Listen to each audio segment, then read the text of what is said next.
네, 안녕하세요. 미스터 필입니다. 오늘은 애프터 이펙트나 시네마 4D 같은 그런 전문 소프트웨어들에 대한 강좌를 많이 올렸었잖아요. 이번에는 최근 들어서 제가 이제 여러 컨텐츠들을 만들다 보니까 회사 내에서도 자체 컨텐츠를 개발하고 만드는 일에 많이 집중을 하다 보니까 라이트하면서 심플한 소프트웨어들을 많이 찾게 되더라고요. 원래는 편집을 프리미어나 파이널 컷 프로 등을 많이 이용을 했었는데 물론 이제 후반도 애프터 이펙트로 많이 작업을 했죠. 비용적인 측면에서도 그렇고 속도적인 측면에서도 그렇고 여러 가지 팀 작업이라든지 다양한 기능들을 쉽게 활용할 수 있는 최적의 소프트웨어들을 찾다 보니까 사실 요즘에 가장 많이 사용하는 소프트웨어가 캡컷입니다. 캡컷을 많이 사용들 하시는데 이제 캡컷을 사실 사용을 하시면서도 그냥 일반적인 기능만 사용하시는 분들도 많고 캡컷마저도 어렵다고 생각하시는 분들이 되게 많아요. 그래서 오늘부터는 캡컷 강좌를 좀 해드리려고 합니다. 일단 캡컷 같은 경우는 구글에서 캡컷이라고 검색하셔가지고 들어가시면 이렇게 다운로드 받을 수 있게끔 돼 있고요. 무료로 다운로드 가능하시고요. 캡컷에 대해서 간단하게 설명해 보면은 일단 효과 필터들이 굉장히 좋아요.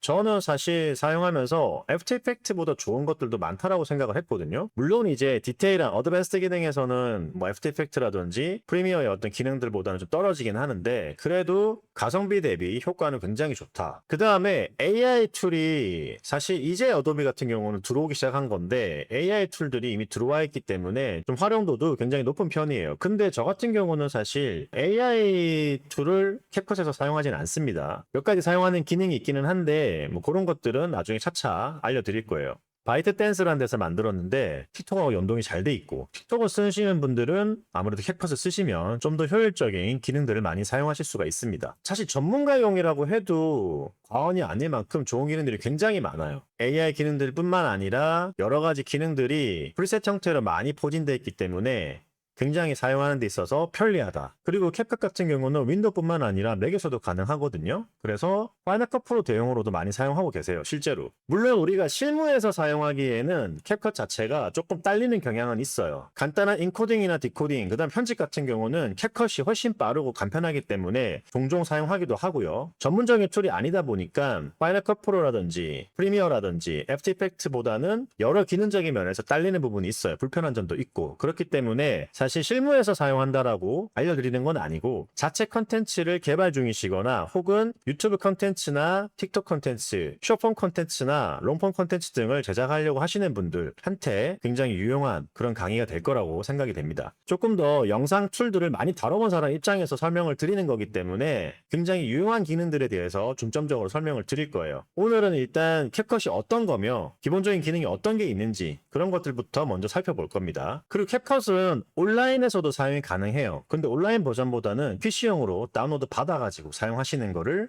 추천을 드립니다. 자, 그리고 이렇게 설치를 하고 나시면 캡컷 같은 경우는 유료 결제를 하셔야 돼요. 무료로도 사용이 가능하지만 워터마크라든지 제한된 기능들이 굉장히 많습니다. 근데 저는 지금 프로 버전을 쓰고 있거든요. 프로 버전 같은 경우는 이렇게 1TB 정도의 스페이스 스토리지를 줍니다. 스페이스 스토리지 나중에 말씀드릴 거고요. 매달 700크레딧을 줘요. 그래서 요거 가지고 충분히 AI 기능들, 제가 쓰는 기능들을 활용을 많이 하고 있습니다. 추가로 크레딧 같은 경우는 구매가 또 가능하거든요. 근데 다른 데보다 좀 비싼 편이에요. 그래서 저 같은 경우는 잘 안 씁니다. 아예 AI 툴을 따로 쓰기도 하고요, 그냥. 그리고 모든 유료 어셋들이나 플러그인들이 다 사용이 가능하다는 거. 이게 굉장히 큰 장점이에요. 그 다음에 모든 에디트 기능이나 템플릿도 다 사용이 가능하다. 이게 사실은 캡컷의 가장 큰 장점이거든요. PC용과 모바일용, 그 다음에 웹용이 다 호환이 가능해요. 이 스페이스라는 곳을 통해서. 내가 PC에서 작업하던 거를 모바일에서 작업도 할 수 있고, 모바일에서 작업하던 거를 다시 웹에서 이어서 작업도 가능하다라는 거. 이런 것들이 강점입니다. 그래서 저 같은 경우는 실무에서는 시안 영상을 작업하거나 간단한 편집이나 효과 등을 줘서 드래프트 작업을 할 때 사용을 많이 하기도 해요. 실제로. 89,000원, 1년에 89,000원이에요. 그래서 굉장히 가성비가 좋다라는 거. 돈이 아깝지 않을 정도로 많이 쓰고 있습니다. 보시면은 굉장히 많은 프로젝트에 사용을 했어요. 실제로 저는. 이것도 많이 지운 거예요. 반 이상 지운 겁니다. 스토리지를 비운 거고요. 자, 그러면 간단하게 메뉴 설명들을 좀 해드릴 텐데요. 딱 열어서 결제하고 나서 소프트웨어를 깔고 나서 딱 보시면은 첫 화면이에요. 이게. 먼저 설명을 좀 드릴게요. 홈 같은 경우는 프로젝트 생성한 화면들을 볼 수도 있고요. 열어가지고 볼 수도 있고 바로바로 이 프로젝트 프리뷰가 바로 가능하거든요. 이런 식으로. 그 다음에 새로운 프로젝트를 생성할 수도 있고 여러 가지 기능들을 다 볼 수 있는 첫 화면입니다. 그 다음 템플릿 같은 경우는 여러 사람이 만든 템플릿들을 내가 쓸 수가 있어요. 사진하고 영상만 교체해서 바로 제작이 가능하다는 점. 이게 굉장히 큰 장점입니다. 쇼츠나 릴스 같은 컨텐츠를 만들 때 즉각 바로 가장 많이 사용된 그런 기능들만 활용해서 바로바로 사용할 수 있다는 거. 이게 굉장히 큰 장점이거든요. 그 다음에 스페이스 같은 경우는 클라우드 저장 공간이라 보시면 되는데요. 기본적으로 1TB 준다 그랬죠. 이거 같은 경우는 프로젝트를 백업을 시키거나 내가 지금 이 프로젝트를 백업을 시킬 수가 있어요. 편집할 소스를 미리 올려놓을 수도 있고 AI로 미리 프롬프트를 작성해서 만들어 놓을 수도 있습니다. 이거를 내가 PC나 모바일, 웹이랑 연동하면서 작업을 할 수 있다는 거예요. 그래서 클라우드 공간이 있기 때문에 무료로 주는 1TB가 있기 때문에 충분히 작업하시는데 문제가 없다라는 거. 업로드라든지 작업 속도가 조금 느리긴 한데요. 뭐 다른 클라우드도 마찬가지라고 보시면 됩니다. 캡컷이라서 너무 느리다 이런 느낌은 안 들어요. 자, 그 다음에 크리에이터와의 조인 같은 경우는 말 그대로 내가 다른 사람을 초대해가지고 내 작업을 공동으로 작업할 수 있는 공간이에요. 그래서 실제로 제가 시안 같은 경우도 여기서 만들어 놓고 저희 팀원들을 크리에이터에서 조인을 하는 거예요. 그런 다음에 조금 더 손을 봐라, 뭐 이런 부분들 좀 더 얹어라, 이렇게 작업을 제가 디렉션을 해주면은 그렇게 작업을 해서 광고주에게 컨펌을 받든지 뭐 그런 작업들이 이루어지기도 하고, 그 다음에 제가 아이디어적인 측면에서 시안을 올려놓으면은 컨텐츠를 제작하는 팀이 그걸 보고 컨텐츠를 외주 제작을 해주기도 합니다. 그런 점에 있어서 굉장히 유용한 툴이라고 보시면 될 것 같아요. 다른 툴에서는 볼 수 없는 거예요. 굉장히 복잡한 구조를 가지고 작업을 해야 되는데 파일이 왔다 갔다 한다든지, 근데 이거는 버전만 맞고 캡컷만 깔려 있으면은 웹이든 모바일이든 상관없이 다 작업이 가능하다라는 거예요. 자, 디자인 스튜디오 같은 경우는 시드림, 나노바나나 이런 것들을 활용해서 이미지를 만드는 곳이라 보시면 돼요. 그래서 제품 사진을 제작한다든지 썸네일을 만들 때 많이 사용을 하는데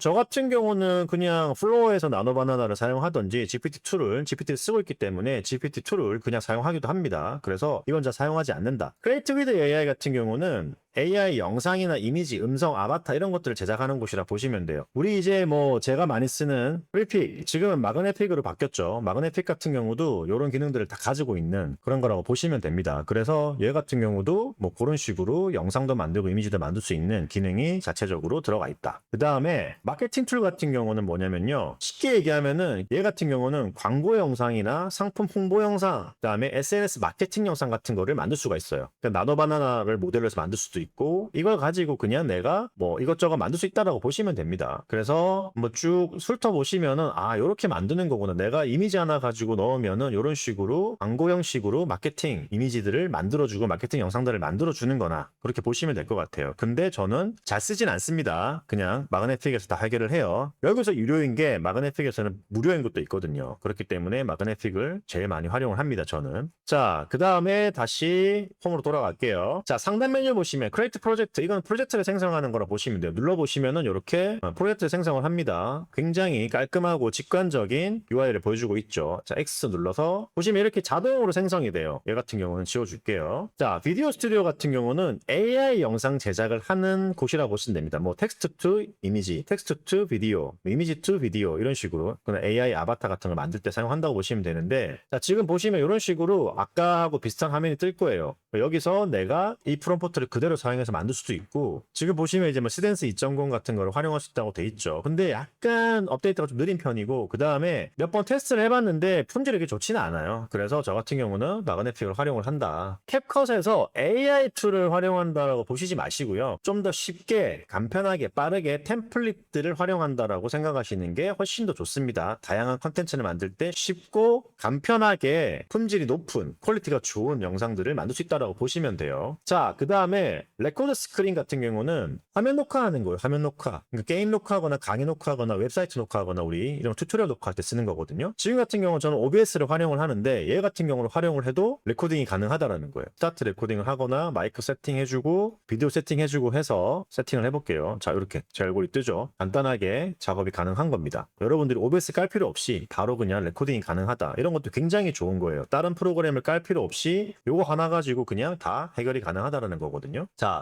자, 그 다음에 이제 AI 툴들이 쭉 있죠. 메뉴들이. 이거는 아까 설명드렸던 거랑 비슷한 건데요. 한번 쓱 훑어드릴게요. 롱 비디오 투 쇼츠. 이거는 뭐냐면, 긴 영상들 있잖아요. 이런 것들을 딱 올려놓으면은 쇼츠로 자동으로 만들어주는 기능이에요. 근데 굉장히 생각보다 굉장히 좋기는 한데, 제 입맛대로 만드는 게 아니라 AI가 만들어버리기 때문에 저 같은 경우는 사용을 잘 안 하는 편이긴 해요. 근데 조금 긴 거 있죠. 이런 것들을 내가 어떤 식으로 편집을 할 거다라는 어떤 구체적인 계획 없이 일단은 짧게 잘라가지고 티저 형식으로 올려야 되는 영상들이 있을 거 아니에요. 그런 것들 만들 때는 확실히 좋습니다. 확실히 좋은데 저는 사용을 하진 않는다. 그 다음에 AI 비디오는 아까 설명드렸던 여러 가지 시덴스나 아니면은 웨어3나 이런 것들 활용해서 만드는 거라고 보시면 되고요. AI 이미지 아까 설명드렸었죠. 비디오 트랜슬레이터 같은 경우는 말 그대로 영상을 번역해 주는 거예요. 영어로 된 영상을 한국어로 바로 번역을 해준다든지. 자, 한번 켜볼게요. 그러면은 비디오를 넣으면요, 이거를 여러 나라 언어로 바로 립싱크 맞춰가지고 만들어져요. 이런 기능들은 사실 다른 툴에도 되게 많거든요. 이거는 품질이 생각보다 괜찮습니다. 괜찮아서 저는 한 번씩 사용을 했는데, 사실 그런 컨텐츠를 만드는 것 자체가 별로 저는 많이 하지 않기 때문에 많이 사용하지 않는데, 만약에 여러분들이 한국어로 촬영한 영상이나 만들어진 비디오를 내가 여기다 넣고 그냥 영어로 바로 트랜슬레이트 해버리면은 또 다른 컨텐츠가 나오는 거겠죠. 그렇게 만드는 방법도 있기 때문에 활용도가 좀 있지 않을까 그런 생각이 듭니다. 자, 여기 그 다음에 보시면은 AI 다이얼로그 씬이라고 있는데, 이건 뭐냐면요, 팟캐스트 영상 같은 거라고 보시면 돼요. 이걸 어떻게 사용하냐면은 여기다 이미지를 넣어가지고요, 제가 여기다가 음성 같은 걸 넣고 어떤 식으로 해달라고 디스크립션을 적는 거예요. 그러면은 얘가 두 사람이 팟캐스트를 하는 것 같은 그런 영상들을 만들어줍니다. 두 사람이 아니더라도 한 사람이 뭔가 설명을 하거나 말을 하거나 하는 장면들을 만들 수가 있어요. 사진만 두 장 있으면은 내가 선택한 사람이 이런 대화를 하고 내가 선택한 사람이 저런 대화를 하고 이런 식으로 설정할 수 있다는 거죠. 그래서 팟캐스트 같은 영상을 만드실 때 많이 사용하실 수 있다. AI 패션 모델 같은 경우는 말 그대로 어떤 내가 모델을 설정을 해서요, 이렇게 여러 가지 제품들을 입혀보고 목업 작업 같은 걸 해보는 거예요. 사람을 이용해서 여러 가지 내가 뭐 의류라든지 이런 것들을 가지고, 이런 기능은 사실 매그넷픽에도 있기 때문에 저는 여기서 사용하진 않습니다. 근데 여러분도 한번 캐시티가 충분히 있으시다면은 한번 사용해 보시는 걸 권장을 드리고요. 그 다음에 텍스트 스피치라고 있죠. 텍스트 스피치는 뭐냐면 11립스라든지 다른 툴들을, 이런 텍스트 투 스피치 관련된 AI 툴들을 활용해 보신 분들은 아시겠지만은 텍스트를 음성으로 변환해주는 기능이라고 보시면 돼요. AI 나레이션을 생성해주는 곳이라고 보시면 됩니다. 그래서 한국어로 내가 설정해서 만들 수도 있는데, 저 같은 경우는 한국어 같은 경우는요, 11랩스라든지 이런 데 쓰지 않아요. 타입캐스트를 보통 씁니다. 한국어로 되는